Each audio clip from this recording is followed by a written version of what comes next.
let me ask you a simple question. How much were you investing? What was the capital? What was the project worth in 2022 when you were going to do 96 apartments and 7,000 square feet? Yeah, so it was about a $60 million project. It's now $140 million project. That's pretty amazing. Yeah. That's significant. That's significant. the word you call transformational. That's right.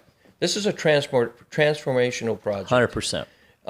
Let's talk about this a little bit. Yeah. Right, because beforehand it was really a standalone building. Yep. It's one building on 1.33 acres. Yep. You now are doing something like really cool. So it gave us a great opportunity to move our police station, which was, we were way over capacity Right. at our police, right? Way over capacity. People don't realize, like, we have 167 badges. We have a significant civilian force. We were busting at the seams. We had basically a 40-year-old building made for a police force 40 years ago, and we weren't serving our police. This great, when it's a police building, it's a cool building too, right? It's a great building. Well, we're doing an adaptive reuse of that. building, right. as a matter of fact. Adaptive. I remember you guys were looking at that and saying, "Hey, we can do something. We can do with something with this, yeah, and that's sustainable too. It gets into the whole sustainability thing because when you're able to take an existing building and convert it to a new use and be able to do that effectively, it's a win. Good for everybody. Yeah.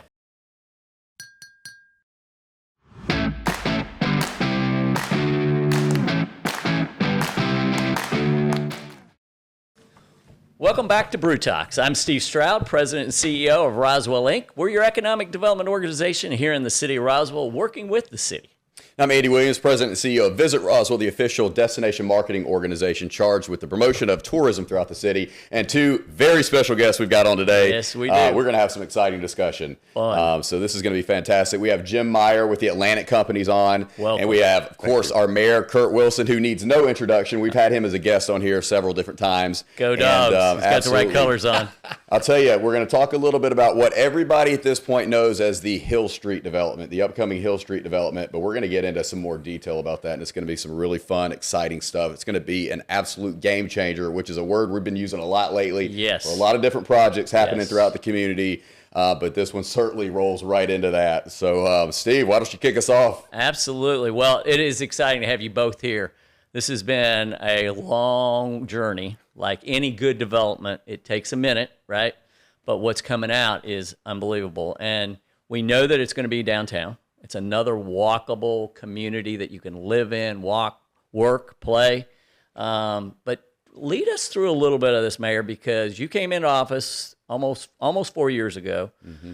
We're introduced to the developer and what this change has been by partnering with this developer has really changed everything for the development world to see how we operate as a city, and you've led the way on this. So, but tell us about the transformation of Hill Street.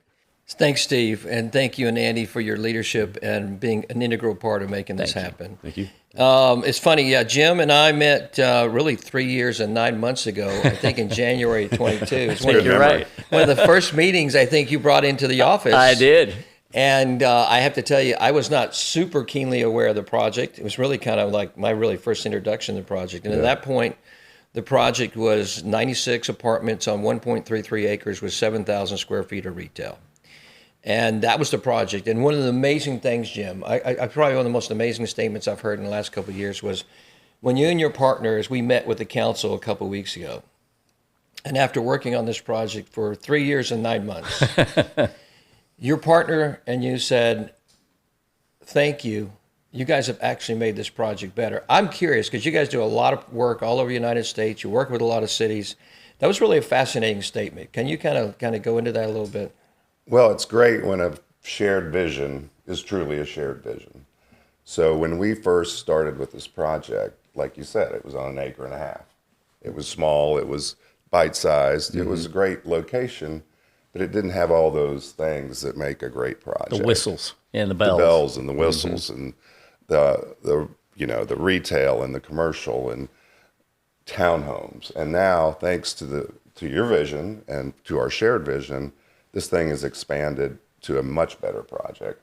What really makes real estate work is the mix of uses. Mm-hmm. And by expanding it from 1.5 acres to almost 7 acres, we've truly been able to create a live, work, play environment, which is Right. what you said earlier, Steve. Well- so we're very excited about that, and in fact, it is a better project because It's a of it. fantastic project. It's a beautiful vision. I can't wait for us to share it, Steve, and to share really what the magnificent work you guys have done putting this together. Obviously, our economic architect, Peter Surkoff, has been a big part of this. Yeah, he is. Absolutely. Right? Yeah. I mean, he's been Yes, he is. integral. Like, we did a lot of work, you and I did in 22 and 23, and really Peter came in and really kind of just really took this whole thing to another level. It was really his integral involvement. And let's talk about financials for a second, because we're going to talk about the things I think that most people want to hear about is tell us about the project and how it's going to impact my quality of life and how I'm going to enjoy it, because those things matter. What also matters is the dollar sides of the equation. And one of the things that you probably know as an investor and a developer is that Roswell's been a city of no. Capital has not come to the city of Roswell with very limited projects. What I'm excited about is twofold. I'm excited about that as a developer, you're going to make more money on this project than you were in 2022.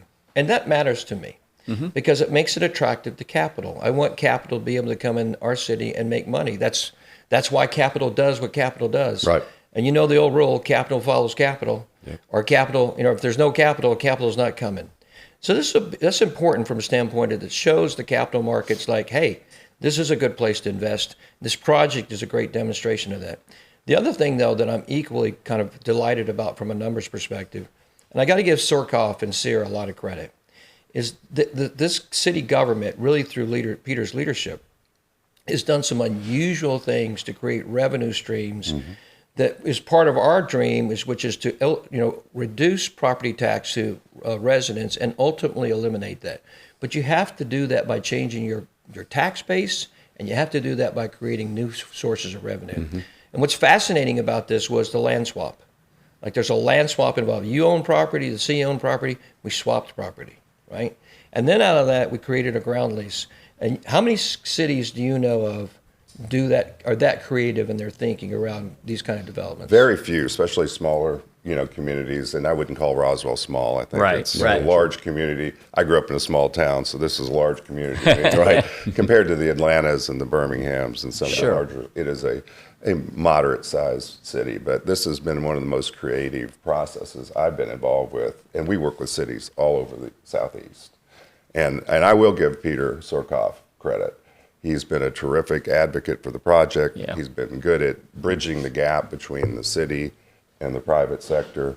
And I think he's done a terrific job of bringing this project to fruition with your great leadership. Let me ask you a simple question. How much were you investing? What was the capital? What was the project worth in 2022 when you were going to do 96 apartments and 7,000 square feet? Yeah, so it was about a $60 million project. It's now $140 million project. That's pretty amazing. Yeah. That's significant. That's the word you call transformational. That's right. This is a transformational project. 100%. Let's talk about this a little bit. Yeah. Right, because beforehand it was really a standalone building. Yep. It's one building on 1.33 acres. Yep. You now are doing something like really cool. So it gave us a great opportunity to move our police station, which was, we were way over capacity at our police, right? Way over capacity. People don't realize, like, we have 167 badges. We have a significant civilian force. We were busting at the seams. We had basically a 40-year-old building made for a police force 40 years ago, and we weren't serving our police. This great, when it's a police building, it's a cool building too, right? It's a great building. Well, we're doing an adaptive reuse of that. Yeah, building, right. I remember you guys were looking at that and saying, "Hey, we can do something. We can do something with this." Yeah, and that's sustainable too. It gets into the whole sustainability thing, because when you're able to take an existing building and convert it to a new use and be able to do that effectively, it's win. Good for everybody. Yeah. Tell us a little bit about the other, not just the adaptive reuse of the police station, but what about Steve, can you imagine? A lot of people don't understand mixed-use projects, and there's a lot of vanilla ones. Oh, yes. And I've heard some criticism on this, but once people see this and realize the interconnectivity of this project, you have 6 buildings, Andy, across this that are retail and office-oriented. It's really a community-activated development. With green space all throughout it. That's the kicker, I mean, I would say the fun fact for us, too, is the fact we talk a lot about destination placemaking. Yes. Mayor, we use that term, boundary breaking infrastructure and development. And I get excited, and we'll go into the different thing, elements of this development, but I get excited about how it's going to tie into Oak Street, how that's further going to tie into our historic town square area. Because, when you think about Canton Street, City Hall, we're still segmented off from the town square area and the historic district for the most part. This really does a good job of bridging those two things together. So now we're able to move people kind of all over the place and capture different audiences from different sectors of the community. Yeah, and what you're seeing with that is, not only the connection, but the added parking, right? Right. The added visibility, the added connection even north, right, into the downtown district to connect to Southern Post, which is doing phenomenal, right? We know, we've heard those numbers. We know they're 100% leased on their multifamily. We know you're not going to have a problem. Well, think about this. What's really cool, you know this. So when you get a local government that gets involved on aspects of the project that helps reduce the capital stack, like for example, like when they're willing to do a parking garage. Oh yeah. Yes. And what's really cool about this, and then you have a successful developer that knows what they're doing, which is key. Like one of the big differences I would say about this is vetting portfolios of developers, vetting their leverage, vetting cap stacks, understanding that the project can be executed, the developer knows what they're doing so that they can fit your vision, and that they have a vision, right? Those are hugely important. And then the developer's looking for somebody smart enough on the government side to say, look, if you can help me do this, it helps my perform on the project. And it also helps the delivery of the successful, hey, this project will be successful ongoing. And you got to have parking, which means a parking deck. And what people don't understand probably yet today is this has a very large parking deck that is camouflaged. So in other words, you don't even know it's going to know it's there. It's camouflaged. And the parking deck's crucial because it means you got to have it for retail. You got to have parking for retail. Like why we've been unable to get parking successful retail in Canton Street. 40 years. We don't have parking. I know. Right? That's why the parking garage is so important that we put on Highway 9. Yes. You got to have parking for retail. And what's so cool about this is it also helps the cap stack. Yeah. And the other thing is what people don't understand, a lot of times they get confused on, I've heard some people confused on revenue bonds. This is parking decks done through a revenue bond, so the taxpayers aren't paying for it. Right. It's done through the performance of the assets inside the development. Yeah, that's right. That's huge. Huge. I mean, parking is such an important part of any development, but especially retail development. And this has got the beautiful parking deck that we talked about, but it also has significant surface parking. Hill Street has been expanded to increase the surface parking for the guy that just wants to come for 30 minutes. Yeah, sure. But for the guy that wants to stay for a couple hours, he's got a lot of different We'll options. talk about that because you guys did something really cool on this. So Yes. the people are saying parking on Hill Street. There's already parking on Hill Street. No. How's this going to look different? Yeah, so we're widening Hill Street and we're doing angled parking instead of parallel parking. Like an old downtown? Yeah, exactly. Like an old downtown? Yeah. So we probably, I don't know the numbers, but I think we've gotten 6 times the number of parking spaces on Hill Street just by going angled versus parallel. Yeah. And by doing that, plus we have the City Hall lot across the street that can expand that. So we've got the parking deck, we've got the City Hall lot, and we've got the angled parking on Hill Street. And to me, that's going to not only make the customers happy, it's going to attract the businesses that need to be there. That's right. That's right. Because people will feel like they're connected. They can go. We still want that mentality that we want the front door, right? We want to pull up to the front door, and people will pay for the front door, right? Yeah. But we're not talking about paid parking here. We're just talking about the reality of being able to pull up front, right? Jim, how did it make sense for you guys to do this? Because this is a significant investment. You're now investing $140 million into a city that has been unfriendly in the past towards development, right? Particularly any kind of mixed-use development. Why in the world are you doing this? There are people that thought we were crazy. We didn't. But again, I think through your leadership, through people like Peter, through people like Steve, we have had great support from the city. And I think as we got more and more into it, and as we learned about what the resources the city actually did have, we got more and more comfortable with the idea. And then by expanding the project, creating the mixed use, all that just sort of came together at the same time. And it all starts with placemaking, right?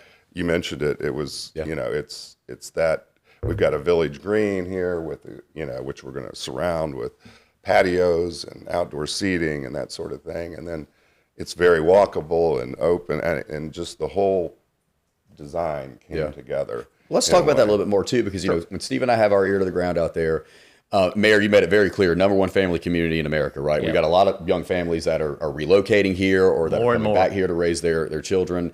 And we hear often, hey, we'd love to have space to turn our kids loose or to put them in a safe environment where we can maybe sit out and grab dinner, sip on a cocktail, whatever the case.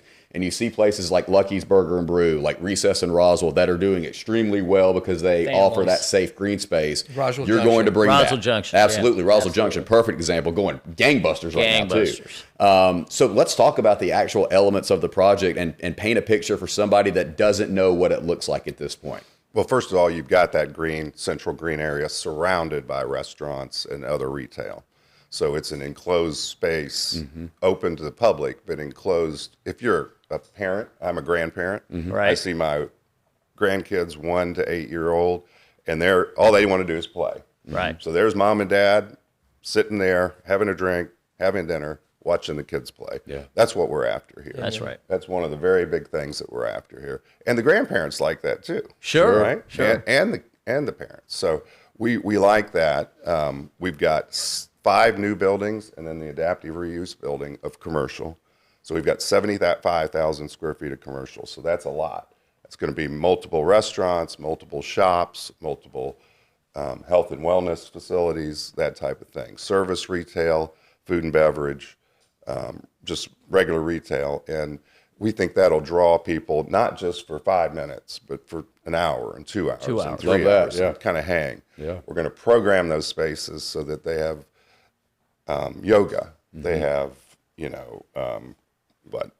fairs, art Music. fairs, Yeah. music, all that type Can you of talk thing. about that? Because people don't realize that successful developments and unsuccessful developments at the end of the day usually have a couple of factors. One's demographics, others traffic, ingress, egress. By the way, check on all these. Yeah. But others programming. Yeah. Like you look at developments that are really successful, it's because somebody knew what they were doing about programming. right. And you look at developments that are not successful, and you look at somebody that didn't know what they were doing about programming. Talk a little bit about programming, because that's a big deal in terms of the successful mixed-use community development. We have, I think, we call them activation spaces. Yeah. So in addition to the Village Green, we've got the corner of Ellis and Hill Street, which is an activation space, kind of a little park.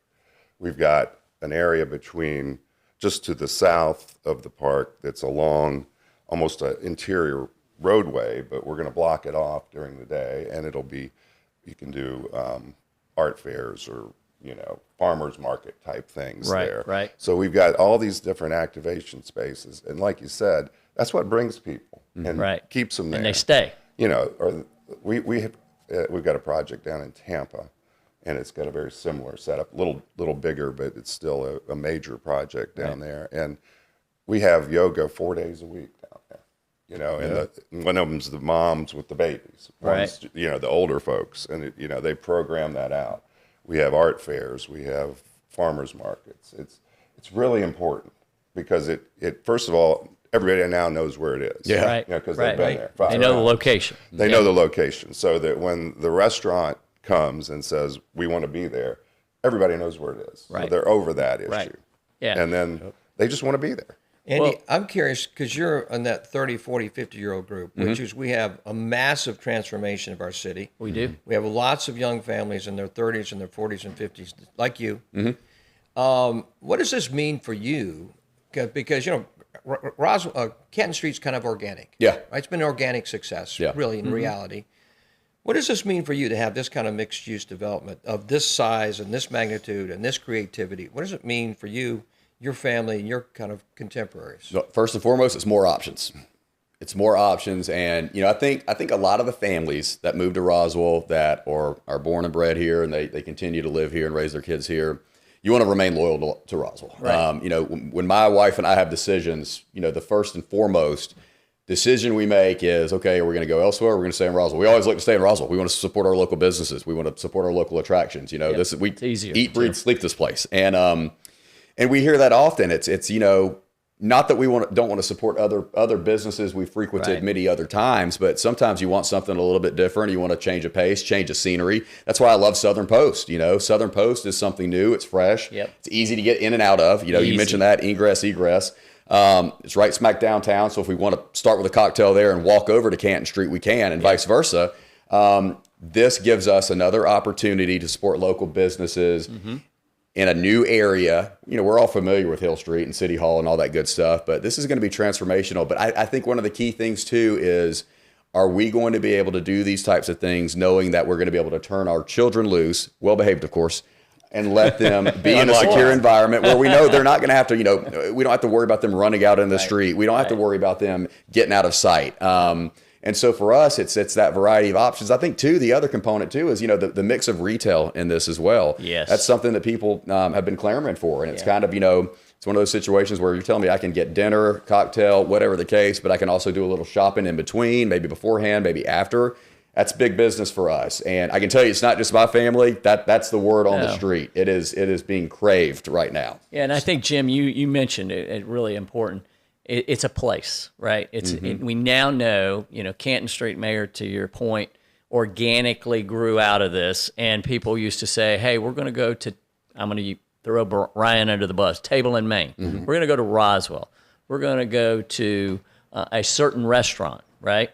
Now they say, hey, we're going to go to Roswell. We're going to go to Canton Street. Then when we get there, we're going to decide where that is. We've had the opportunity with this Hill Street project. Hillrose Market.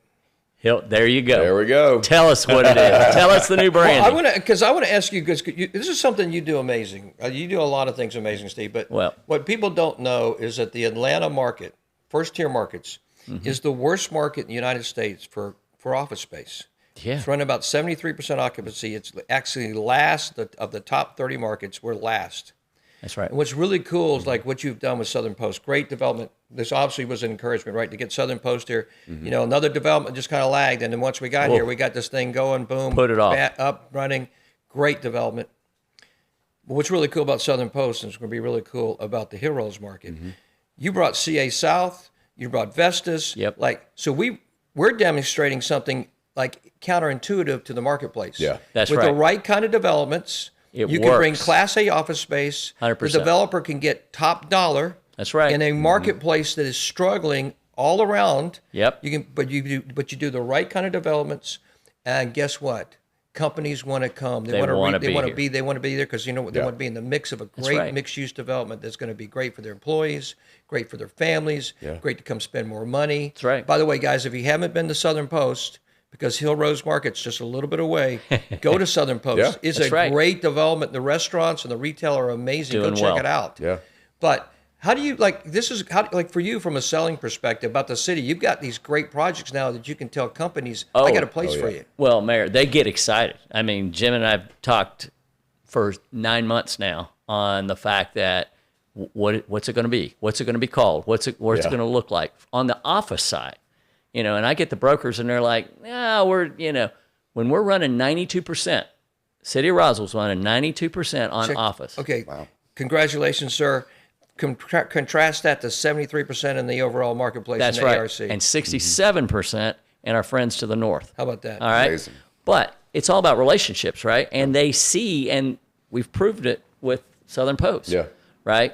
It's a cool, activated space, right? And it's only been open less than a year. Yeah. So to see what's going on, now they're like, all right, what's next? Where else? Because the space that they've got won't hold us. Where can we go? And, Jim By and I the way, talked. let's do a little plug for CA South. CA South Yeah. is here Did a great job. in Southern Post, and they do tenant build-outs Yes, they for do. corporations.